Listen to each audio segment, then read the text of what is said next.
Salut à tous, moi c'est Cynthia et on se retrouve aujourd'hui pour parler des 5 faux pas make-up et mode. Donc on va commencer par le make-up, après donc c'est ma vision des choses, chacun a sa vision des choses évidemment. Ce que je vais vous dire c'est pas dans le but de porter un jugement quelconque évidemment, c'est juste pour vous donner des petits conseils, voilà. Donc on commence tout de suite par le make-up, donc j'en recense 5, donc le premier c'est porter un fond de teint plus foncé que sa carnation.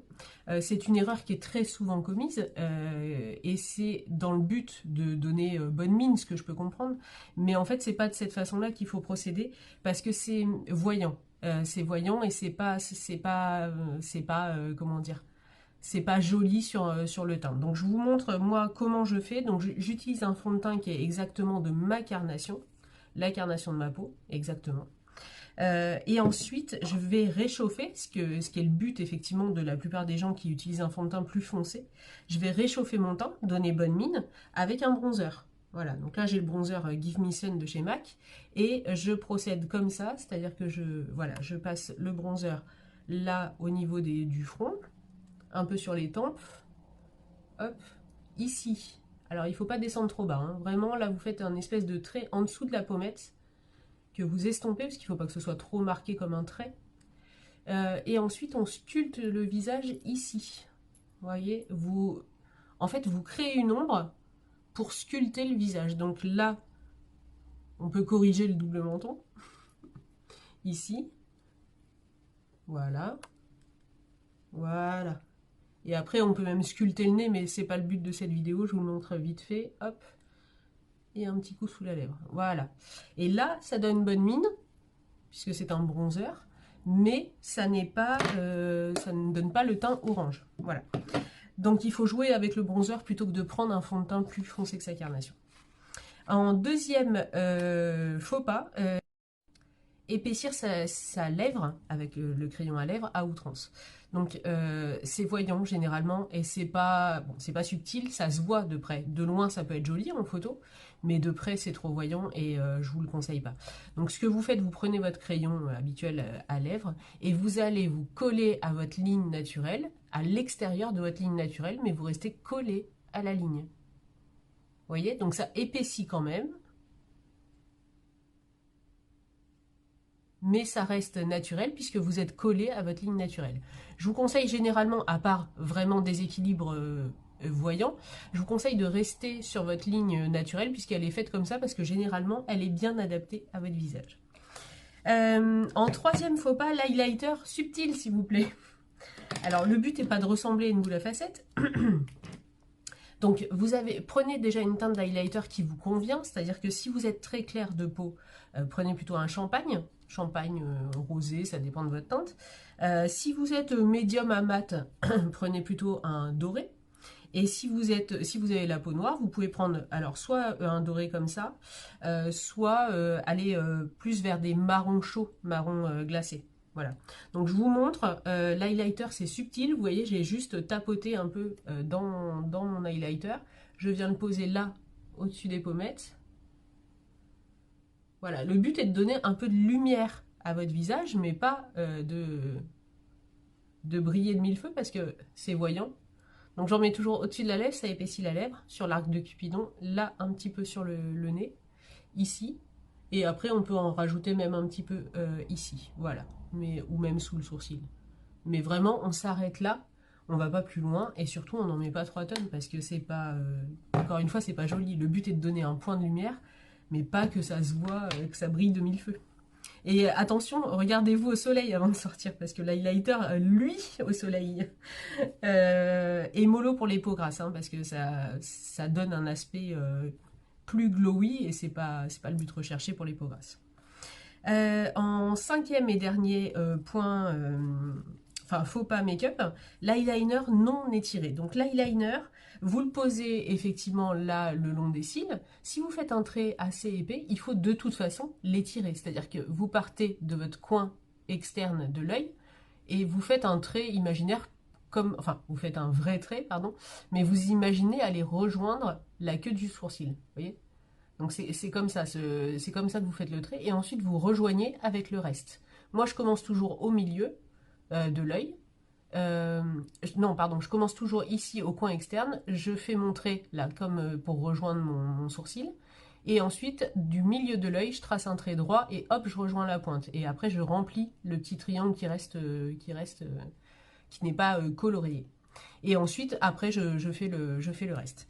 Donc, il faut de toute façon, à part si vous posez une frange de faux cils, ou à part si vous voulez vraiment, si vous tracez un trait ultra fin le long de la ligne des cils pour épaissir et donner plus de dimension à votre regard, ça vous pouvez le faire, mais alors vraiment ultra fin, vraiment collé à la ligne de cils, si vous tracez vraiment un eyeliner, il faut de toute façon l'étirer, parce que sinon ça va donner une illusion, ça va rapetissir votre œil. Je sais pas si on dit rapetissir d'ailleurs, mais ça va donner une illusion d'œil rond ou petit. Voilà. On va passer à la mode et là je vais m'aider de photos, je vais vous montrer à droite ou à gauche hein, selon mon envie. Je vais vous montrer des photos pour vous donner un peu des visuels pour vous aider à voir ce que je veux dire. Donc 5 faux pas mode. Alors on va commencer par le plus important. Alors là je voudrais une alerte s'il vous plaît. Alerte, le legging n'est pas un pantalon. Je répète, le legging n'est pas un pantalon. Le legging se met, effectivement, vous pouvez mettre un legging, hein. Moi je trouve pas que ce soit un faux pas, contrairement à Christina Cordula. C'est pas un faux pas le legging. Vous pouvez mettre un legging, même les leggings imprimés et tout, ça peut être super joli avec une paire de baskets et un pull long ou une tunique ou un haut long. Enfin une tunique ça se fait plus tellement. Mais vous voyez, un haut long, il faut que ça recouvre les fesses. Vous voyez? Parce que le legging n'est pas un pantalon. Non. Non. Donc voilà, avec un haut long, un pull long, ça peut être super joli. Il y a des leggings un peu brillants, un peu aspect léopard, ou vous voyez, ça peut être super beau avec une bonne paire de baskets blanches ou autre. Mais il faut que les fesses soient recouvertes. Voilà. En deuxième, faux pas, le total look chic ou streetwear. Alors, je vais m'expliquer avec des photos. Le total look n'est jamais une bonne idée, de toute façon. C'est comme le total look, vous assortissez vos boucles d'oreilles à votre bracelet, à votre collier. Ça se fait plus tellement, ça manque de modernité. Donc, en mode, c'est pareil. Le total look, vous évitez. Donc, si vous êtes habillé chic, donc tailleur pantalon ou tailleur jupe, vous pouvez effectivement casser le style avec une grosse paire de boots, je vais vous montrer en image, une grosse paire de boots ou alors des baskets. Donc le tailleur pantalon, c'est super beau, retroussé, alors très chic, avec un petit top en dessous, ou pas, hein, selon si vous êtes en soirée, vous pouvez mettre juste la veste et c'est très beau.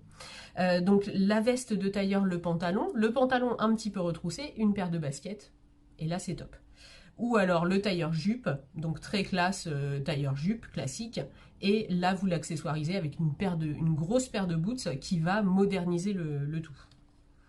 Pareil pour le total look streetwear. Si vous êtes en total look streetwear, dans ces cas-là, cassez le style. Si vous êtes par exemple en jogging, cassez le style avec une paire de talons. Alors je sais qu'il y en a qui vont me regarder, mais ça va pas. Mais si, ça peut être très joli. Je vais vous montrer des images. Si le jogging est près du corps, vous pouvez l'accessoiriser avec des talons, une paire de bottines à talons, ou alors une paire d'escarpins.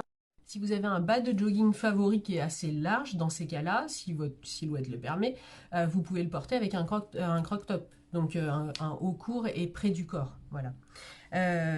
Généralement, quand vous avez une pièce de toute façon large en haut, vous mettez du moulant en bas, et si vous avez une pièce large en bas, du moulant en haut.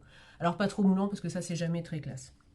En troisième faux pas, attention au mix and match. Avec subtilité, ça peut épaissir la silhouette déjà, et surtout ça peut faire hippie. Donc le principe du mix and match, je ne sais pas si vous connaissez le terme, mix and match, c'est mixer les imprimés. Donc encore une fois, je vais vous montrer des images pour vous donner des repères. Vous pouvez mixer les imprimés du moment que les imprimés sont dans la même gamme de couleurs. Et ne sont pas trop proches. S'ils sont trop proches, ça va pas faire joli. Donc vous pouvez effectivement mixer un imprimé petite fleur avec un... Je cherchais le nom, c'est... bref, ça ne me revient plus. Un imprimé avec des petites fleurs, avec un imprimé carreau. Vous pouvez. Par exemple, si l'imprimé de votre haut est blanc avec des petites fleurs bleues, je vous conseille de mettre des carreaux, soit bleu avec les carreaux blancs, soit blanc avec les carreaux bleus. Quand on reste à peu près, alors bleu ou gris, ou voilà. Quand on reste à peu près dans la même gamme de couleurs, alors on n'a pas besoin d'être dans les mêmes imprimés, mais dans la même gamme de couleurs, ça peut être très joli. Mais attention avec subtilité, hein. Donc je vous montre quelques images à côté. En quatrième, on en est où? Oui, quatrième. Quatrième faux pas mode, ne pas oser. Alors, ça paraît bizarre comme faux pas, mais oui, ne pas oser. La vie est trop courte. Donc, c'est marqué derrière, là, vous le voyez peut-être pas. C'est marqué Life is too short to wear boring clothes. Donc, c'est-à-dire, la vie est trop courte pour porter des vêtements ennuyeux. Amusez-vous, la mode c'est fait pour ça. Des t-shirts à message, oui, pourquoi pas, avec un jean, des baskets, ça passe tout à fait. Des imprimés, du wax, le wax, ce tissu africain qui est juste magnifique, avec du jean, c'est trop beau. En petites touches, un bandeau, je sais pas, un petit top, un petit foulard, voilà, en petites touches.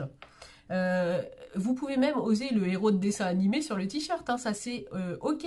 De toute façon, si vous êtes habillé, vous habillez normal, et avec un petit t-shirt à message ou un petit t-shirt avec un héros, avec Minnie, Mickey ou que sais-je, une petite veste de tailleur, mais c'est classe, et vous pouvez le faire tout à fait. Il faut le faire, par petites touches, c'est un grand oui, et ça modernise une tenue. Et en dernier faux pas mode, les ourlets de jean ou de pantalon. L'ourlet de jean à l'intérieur, c'est non. Non, ça se voit, c'est pas moderne. Donc vous avez plusieurs façons de remonter un jean s'il n'est pas à votre taille. Donc, alors évidemment, le mieux c'est de l'avoir à votre taille. Ça dépend d'ailleurs comment vous habillez, mais le mieux c'est de l'avoir à votre taille. Si ça n'est pas le cas, vous roulez à l'extérieur. Vous roulez votre jean à l'extérieur pour faire un petit ourlet. Alors soit rouler, vraiment roulé, avec une petite paire de baskets et tout, c'est super joli, chaussettes non apparentes. Soit vous faites vraiment un ourlet extérieur, vous pouvez même le faire épais, mais une seule fois, soit pile à la bonne longueur, voilà. Mais l'ourlet à l'intérieur, ça ne se fait plus. Voilà, donc on a fait le tour, j'espère que cette vidéo vous est utile, n'hésitez pas à me poser des questions en commentaire si vous en avez. Je vous laisse et je vous dis à bientôt. Ciao.